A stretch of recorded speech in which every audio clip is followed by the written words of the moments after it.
Antes de hablar un poco más sobre las palpitaciones, quisiera hacer un recorderis sobre el sistema de conducción cardíaco, ya que las arritmias pueden ocurrir a distintos niveles del sistema de conducción.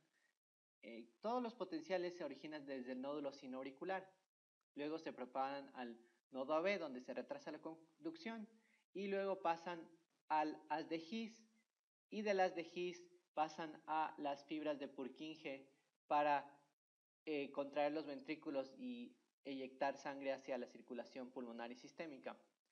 Por lo tanto, puedes tener arritmias a distintos sitios. Podrías tener a nivel del nódulo sinoauricular o lo que llamamos taquicardias supraventriculares, a nivel del nodo AB y a nivel del ventrículo que llamamos taquicardias ventriculares. Hablemos un poco más sobre la historia clínica en síncope. Primero es importante que dejen de escribir al paciente los síntomas en sus propias palabras, realmente a qué se refiere cuando habla de palpitaciones y que describa más cuáles son estas palpitaciones. ¿Cuál es el enfoque a la entrevista? Es evidentemente encontrar pacientes que tienen algún tipo de arritmia y requieren un trabajo diagnóstico. Para el diagnóstico de arritmia no puedes basarte solo en la historia clínica, pero debería ser un electrocardiograma. Pero evidentemente, dependiendo de lo que te diga el paciente, te vas a preocupar más o menos y ordenar exámenes complementarios. También es importante identificar condiciones psiquiátricas, porque muchas veces los pacientes que tienen palpitaciones pueden tener algún trastorno de ansiedad o algún trastorno de crisis de pánico que pueden empeorar algún trastorno cardiológico, pero igualmente si es que tienes estas condiciones y las identificas, puedes darle un tratamiento adecuado y descartar cualquier manejo cardiológico. Es importante que sepan que ningún elemento de la historia clínica puede distinguir una etiología clara. Esto era un poco diferente de lo que habíamos visto en síncope, donde la descripción del episodio podía sugerir ciertos diagnósticos, como en el caso de un síncope vasovagal que presenta un pródromo y ciertos síntomas como náusea, vómito, diaforesis, visión borrosa y pérdida de conocimiento. Pero en este caso realmente no puedes establecer una etiología clara. Los exámenes que podrían establecer son exámenes complementarios como un electrocardiograma. ¿Qué existe qué dice la evidencia sobre los síntomas que pueden estar relacionados con las palpitaciones y que favorecen el diagnóstico de arritmia? Estos son si el paciente refiere que tiene una pulsaciones rápidas en el cuello. Esta es bastante sugerente de una taquicardia de reentrada del nodo AB.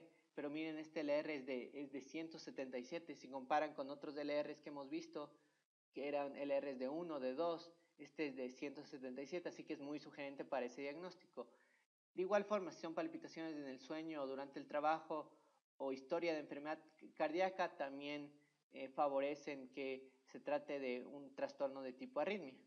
En cambio, si uno tiene una historia de desorden de pánico, tiene un LR de 0.26 y eso realmente no es sugerente de un trastorno de tipo arrítmico. Hay ciertos hallazgos en el examen físico que pueden favorecer algún tipo de arritmia en particular, pero como les dije, la clave aquí es realizar un electrocardiograma.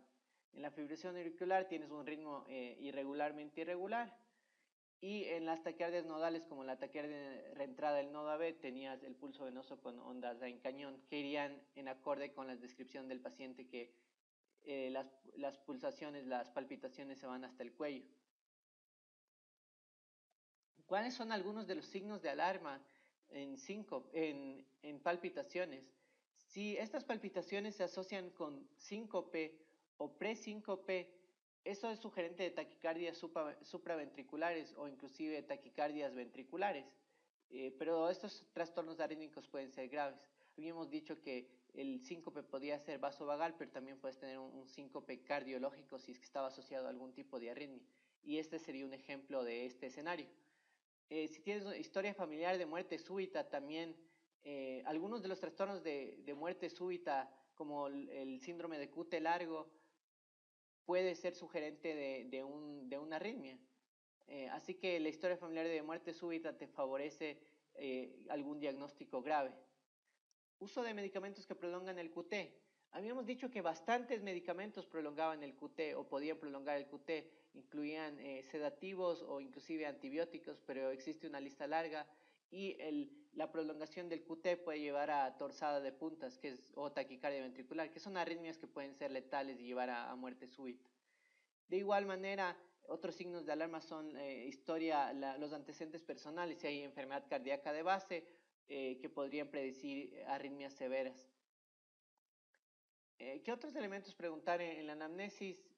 Ya hablamos de que tienen que dejar que el paciente escriba en sus propias palabras cómo son las palpitaciones, cómo comienzan, cómo finalizan, cuáles son los desencadenantes, acaso se desencadenan por cafeína o por estrés, o no tiene un desencadenante fijo esas palpitaciones.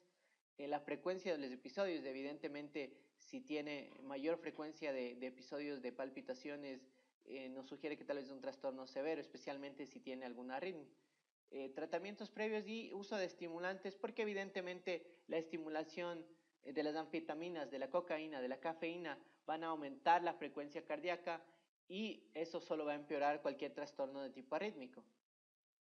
Otros síntomas asociados a preguntar, igual que cualquier historia clínica cardiológica, deberían preguntar sobre disnea o dolor torácico, el antecedente de síncope, porque este era un signo de alarma, si presentaba síncope o presíncope con las palpitaciones, diaforesis o signos de accidente cerebrovascular, especialmente porque la fibrilación auricular se asocia a trombos que se forman en la aurícula y después pueden llevar a un accidente cerebrovascular.